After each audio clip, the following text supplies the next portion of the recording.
எல்லாருக்கும் வணக்கம். பிசிகா தலைவர் அண்ணன் திருமாவளவன் அவர்களுக்கு என்னோட வணக்கம். அண்ணன் நான் கூட பரம்பரை காங்கிரஸ்காரனை 7 தலைமுறையாக எனக்கு தெரிஞ்ச பரம்பரை காங்கிரஸ்காரனா, காங்கிரஸ் கட்சிக்காரன். நாட்டுக்கு சுதந்திரத்துக்காக போராடிய காங்கிரஸ் பாரம்பரியத்தில் வந்த உணர்வு கொண்ட காங்கிரஸ்காரன். காங்கிரஸ் என்ற உணர்வு மட்டும் தான் எங்களுக்கு உண்டே தவிர கட்சி சார்ந்த உணவு கிடையாது. அப்பேற்பட்ட நாங்கள் இருந்தாலும் கட்சியாகிய அன்னை இந்திரா காந்தி, நேரு, அதுக்கு முன்னாடி அப்புறம் ராகுல் காந்தி இப்படியெல்லாம் அவங்க சொல்கிறாங்களே, என்ன சொல்கிறாங்களோ அவங்களுக்காக தான் எந்த கட்சி கூட்டணியும் அவங்க கூட தான் நாங்கள் ஓட்டு போட்டிருக்கோம். ஆனால் இப்போ முதல் முறையாக நான் விஜய்க்கு ஓட்டு போட்டிருக்கேன். கட்சிக்கு அப்பாற்பட்டு ஓட்டு போட்டேன். ஆக்சுவலி ஓட்டோட ரகசியத்தை வெளியே சொல்லக்கூடாது சொல்லுவாங்க. இருந்தாலும் ஏன் சொல்கிறதுன்னு தெரியல. ஒரு மாற்றம் தானே வேணும். ஒரு கூட்டுக்குள்ளே 2 குருவி மட்டுமே இருந்துட்டு இருந்தால் என்ன அர்த்தம்? 3ஆவதாக ஒரு குருவி வரட்டுமே.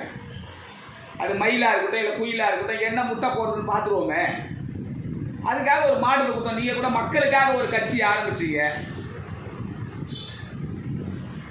பாமர மக்கள் எப்படி வாழணுன்றதுக்காக நீங்கள் ஒரு மேற்கோள் காட்டுறதுக்காக நீங்களும் வாழ்ந்துட்டு இருக்கீங்க, போராடுறீங்க. அண்ணல் அம்பேத்கர் மாதிரியே நீங்கள் போராடிட்டு வரீங்க. ரொம்ப சந்தோஷம் எனக்கு. ஆனால் உண்மையிலே உங்களுக்கு ரொம்ப எனக்கு பிடிக்கும். உங்களோட ஸ்பீச்சை நான் ரொம்ப லைக் பண்ணுறேன். சரி, திமுக கூட கூட்டணி இருக்கீங்க. திமுக கூட கூட்டணி இருந்து இவ்வளோ காலம் நம்ம வழி நடத்திட்டோம். நானும் திமுகவுக்கு தான் ஓட்டு போட்டேன். சரி, இப்போ நான் மாற்றி போடுறேன். நானும் ஒரு பாமர மக்களில் ஒருத்தன் மாற்றி போட்டிருக்கேன். புதுசாக ஒருத்தர் விஜய் ஆட்சி அமைக்க போகிறாரு.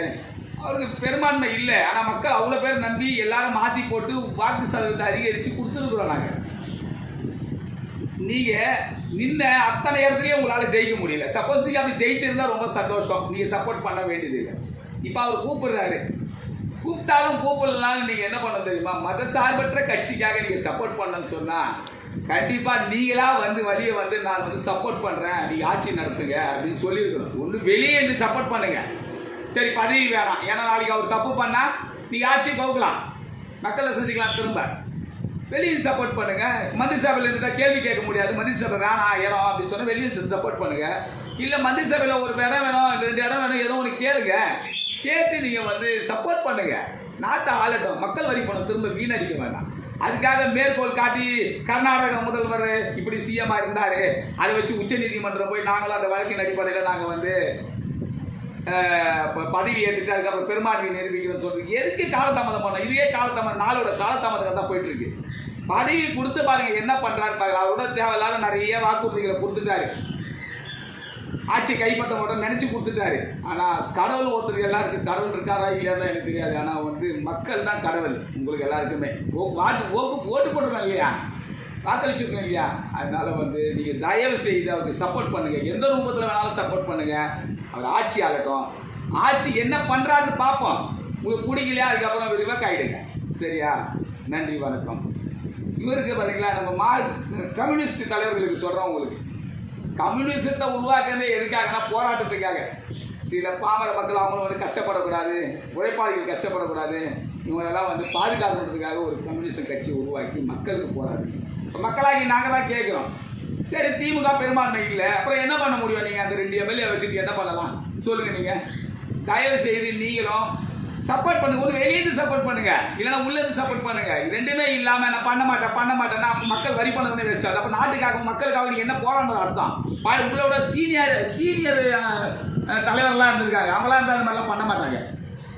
தயவு செய்து நீங்கள் கம்யூனிஸ்ட் கட்சி தலைவர்களுக்கு சொல்கிற ஒரு வேண்டுகோள், தயவு செய்து நீங்கள் ஒன்று மந்திரி சபையில் இடம் கேட்டு உள்ளே வந்துருங்க. இல்லை நாங்கள் வெளியில் சப்போர்ட் பண்ணி ஆட்சி ஆளை விட்டு பாருங்கள் என்ன பண்ணுறாங்கன்னு தெரியும். இல்லை தப்பாக பண்ணிட்டோமே, தப்பாக பண்ணால் நீங்கள் வெளியில் வாங்க, நாங்கள் சப்போர்ட் பண்ணலன்னு சொல்லிட்டு காலம் ஃபுல்லாக நம்ம சப்போர்ட் பண்ண மத்திய சர்க்காரில் மோடி சர்க்காருக்கு நீங்கள் கண்டிப்பாக நீங்கள் பிஜேபிக்கு சப்போர்ட் பண்ண முடியாது. பண்ணுவீங்களா பண்ணுங்க. பண்ண முடியாத சூழ்நிலை தானே உங்களுக்கு. அப்படின்னு சொல்ல மாநிலத்துக்கு சப்போர்ட் பண்ணுங்க. விஜய்க்கு ஒரு சிஎம் ஆகட்டும். ஒன்று அதே மாதிரி பார்த்தீங்கன்னா அந்த முஸ்லீம் லீக் தலைவர்களுக்கு சொல்கிறேன், ரொம்ப உங்களுக்கும் வணக்கம். நாங்கள்லாம் பார்த்தீங்கன்னா மாமா மச்சானா தான் என்ன பாய் அப்படின்னு கூப்பிட்டா என்ன மாமான்னு அப்படின்னு கூப்பிடுவாங்க. அந்த மாதிரிலாம் நாங்கள் வாழ்ந்துட்டு தான் இருக்கிறோம். இன்றைக்கும் அப்படி தான் வாழ்ந்துட்டு இருக்கோம், பிளவுகள் இல்லாமல் மாமா மச்சான் உறவில். நீங்கள் நீங்கள் பண்ணுறது சரியில்லை. உங்களோட கூட்டணி கட்சிக்கு பெரும்பான்மை இல்லை. திமுக வந்து அமைச்சரவையில் உட்கார முடியாது. திமுக பண்ணிருக்க ஊழல் சொல்லியிருந்தாங்க, ஊழல் பண்ணியிருக்காங்களா பண்ணலையா, அதை பகுத்தாய்வு பண்ணி புலனாய்வு பண்ணி அதுக்கப்புறம் நடவடிக்கை எடுக்குது. அது அப்பாற்பட்ட விஷயம். மக்களுக்காக தானே அரசியல் கட்சி நடத்துறீங்க. நீங்கள் மத சார்பின்றி அரசியல் நடத்தணும்னு சொன்னால் நீங்கள் வாங்க, வந்து அவருக்கு சப்போர்ட் பண்ணுங்க. விஜய் நான் எனக்கு அண்ணனா மச்சானா மாமனா அண்ணனா தம்பியா குடும்பம் தான் தெரியாது. ஒரு மாற்றம் வேணும் அரசாங்கத்தில். எத்தனையோ தலைவர்கள் வந்து போனாங்க, சரி இளைஞர்கள் மட்டுமே அவர் கொள்ளை அடிக்கலையா என்ன பண்ணுறாருன்னு அப்புறம் பார்ப்பேன். மக்களுக்கு சொன்ன வாக்குறுதிகளை அவர் நிறைவேற்றது முக்கியம் இல்லை.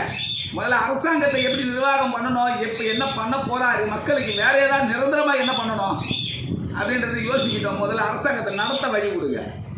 நீங்களும் வந்து பண்ணுறது தப்பு. தயவுசெய்து நீங்கள் வந்து 3 பேருமே நீங்கள் வந்து ஆக்சுவலி நான் சொல்கிறேன், நீங்கள் 3 பேருமே திராவிட கட்சிகளை சார்ந்தவர்கள் அல்ல. இது திராவிட நாடு தான் இல்லைன்னு சொல்லலை, நானும் ஒரு திராவிடம் தான்.